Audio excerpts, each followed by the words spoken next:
જી ગઈકાલે તારીખ 6/5/2026ના રોજ ગોરવા પોલીસ સ્ટેશને ગોત્રી સરકારી હોસ્પિટલમાંથી વર્દી મળેલી હતી કે જેની અંદર એક ફરિયાદી બેન કે જે 23 વર્ષના છે એ 23 વર્ષના બેન ફરિયાદી બેન વિક્ટીમને પેટમાં દુખાવો પડતા એ ગોત્રી હોસ્પિટલની અંદર દાખલ થયા હતા કે જેની અંદર એમને બ્લીડિંગ થઈને એમને ગર્ભપાત થયો હતો, જેની અંદર વિગતે તપાસ કરતાં ગુનાની ગંભીરતા જોતાં પીઆઈ પોતે એમની પોતાની ટીમ લઈને દોડી ગયા હતા અને ગુનાની ગંભીરતા જોતાં એની અંદર હકીકત એવી હતી કે આ જે વિક્ટીમ બેન છે એ આરોપી કે જેની ઉંમર 26 વર્ષની છે એમની સાથે છેલ્લા 5 વર્ષથી પ્રેમ સંબંધની અંદર હતા અને બંને વચ્ચે લગ્ન કરવાનું નક્કી થયેલું હતું અને આ રિલેશનશિપના અંતે પછી મરજીથી બંને વચ્ચે શારીરિક સંબંધો બંધાયા હતા અને એમને 4.5 મહિનાનો ગર્ભ રહ્યો હતો, પરંતુ બંને વચ્ચે મનમેળ ન સંધાતા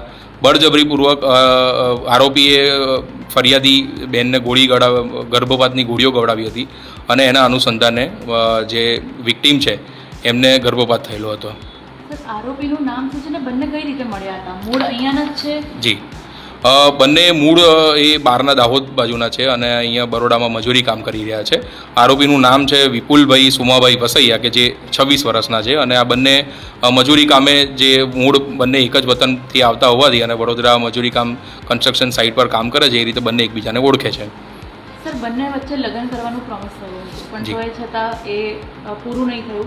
સાંભળવામાં આવે છે કે છોકરાએ બીજા લગ્ન કરી લીધા. છોકરાએ બીજા લગ્ન કર્યા છે એ સત્ય હકીકત મળેલી છે અને હાલ આ તપાસ ગોરવા પોલીસ સ્ટેશનના ફર્સ્ટ પીઆઈ KN લાઠિયા પાસે છે.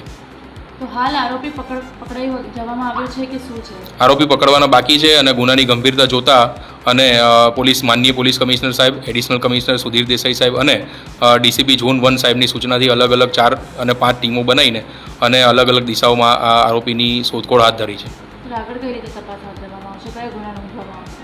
આની પર હાલ અત્યારે જોવા જઈએ તો ભારતીય ન્યાય સંહિતાની કલમ 69, 89, 1152, 3512 મુજબનો ગુનો દાખલ કરવામાં આવેલો છે અને આરોપીની અટકાયત કર્યા પછી જે સત્ય હકીકત બહાર પડે છે એ પ્રમાણે પછી અલગ બીજી જો કલમો ઉમેરવાની થતી હોય તો કોર્ટની અંદર કોઈ રિપોર્ટ કરીને એની કલમો